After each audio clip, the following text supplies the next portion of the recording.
In today's video, let's talk about the 5 things that I love about the ASUS ROG Ally. The ASUS ROG Ally is one of my favorite tech gadgets that I have been using lately, and here are some of my favorite things about these handheld PC/hybrid console. And there are a couple of things that I just love about this device. The first off, it has to be that playing AAA games on a handheld PC, handheld console-like device.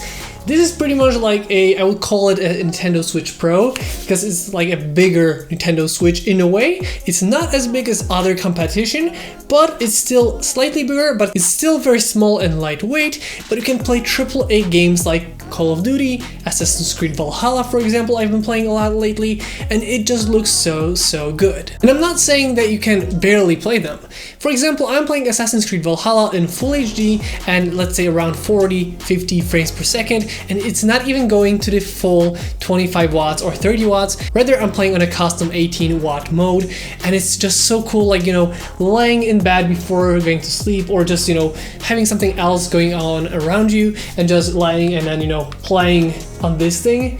It's just mind-boggling that we're in an age where we can play full AAA games on a handheld of this size. Second thing that I really like about this device is its size, and in quotation I'm gonna say, and the power to that size, so like the ratio of the power to the size, because this is really good for me in terms of like traveling. It isn't too big that I cannot travel with. You can just put it in a case or in your backpack and have it with you at all times, and it's not too big, not too heavy to not take it with you. You can literally take it like an outside device, like you would take a Nintendo Switch or a Nintendo 3DS and other handheld consoles that we had before it. Where I feel the competition is slightly bigger and heavier, this is just much more compact, much more easy to use, much more like sturdy because everything is together. But compared to like a Steam Deck, it's much smaller and lighter, so it's a really fun thing to have with you when going out and about. The third thing that I love about this device is its potential versatility. While I do mostly use it as a console device, like a handheld console, and play games on it, you can use it for so much more. For example, one time I was actually looking through my Notion. If you don't know what that is, it's pretty much like a planner thing. You can do everything there. You can write, for example, video ideas or like plan your day. Whatever you want to do, you can do in that kind of app. And I actually put it on here. And I was doing something on my desktop here like normally, but I had Notion on this device on the side, and I just felt like, wow, I have Notion with touchscreen right here. I can do everything I need, and I can go through the files that I want to see. That was really cool. But also, because it's a full-blown PC, you can do pretty much anything a PC would. And for example, I did test out like editing a video, and I used this screen on here with the audio coming from the speakers, and it worked fine. You can connect like mouse and keyboard and have it like a normal setup. And you can also connect this to external monitor and have like a mouse and keyboard combo, and now you have pretty much a full-blown PC. This would not be much different than having like a laptop or a PC connected to those things. So you can pretty much have like a normal PC station. And actually I was thinking lately that you could literally have like a budget in a way, because you would kind of take it for a console, but you could take this, have it on the side, have like a monitor in front of you, mouse and keyboard, and edit videos. And because it did really well when I tested when editing on it, it just seems like a really nice versatile device for a lot of things that you want to do with it. The 2 last points I'm gonna mention are some of my favorite of this device. Number 4 is definitely this screen. The screen is very nice, and even though the competition might have bigger screens, for my usage, this is more than enough. I really like this screen. It's very nice and vibrant. To be honest, I don't really see too much different compared to an OLED from the Nintendo Switch that I have.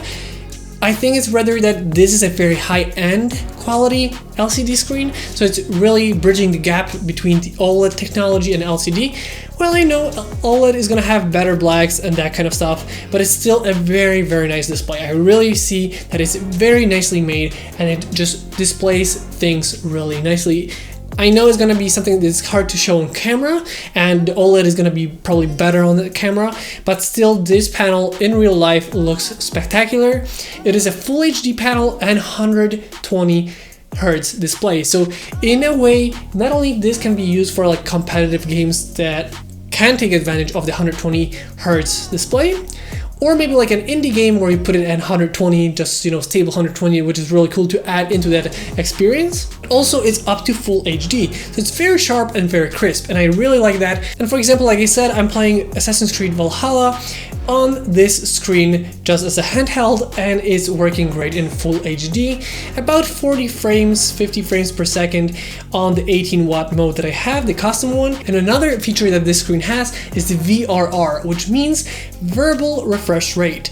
In other terms, a little bit maybe easier to understand, is, for example, if you have 50 frames per second that drops to 40 frames, then to 48, and then it just, you know, goes all the way between different frame rates, you're not gonna see screen tearing or different kind of like hiccups on the screen, because the VRR means that this screen can actually display different refresh rates as you go. So it pretty much matches the game and it can go with it. So if it's higher or lower, it's gonna go with it. I know this doesn't mean too much when just talking about this, but visually you're gonna notice that there's no screen tearing and just the gameplay looks so much better.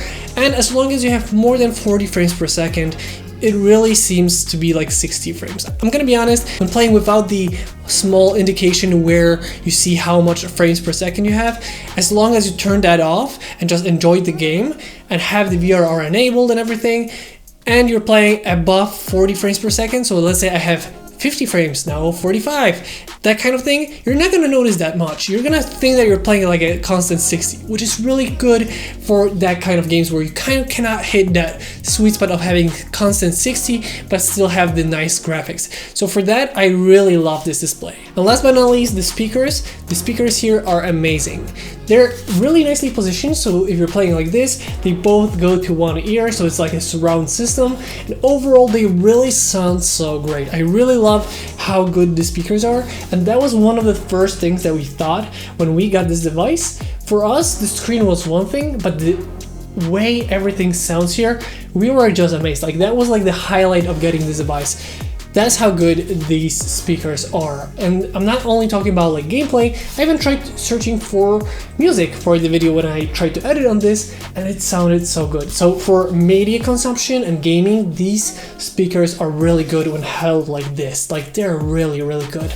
Really crisp and good audio, and they can get kind of loud. And with that being said, those were the 5 things that I really love about the ASUS ROG Ally. And that is gonna be the end of today's video. I hope you guys enjoyed this video. If you did, don't forget to like, comment, and subscribe. I hope you guys enjoyed this video once again, and I'll see you next time.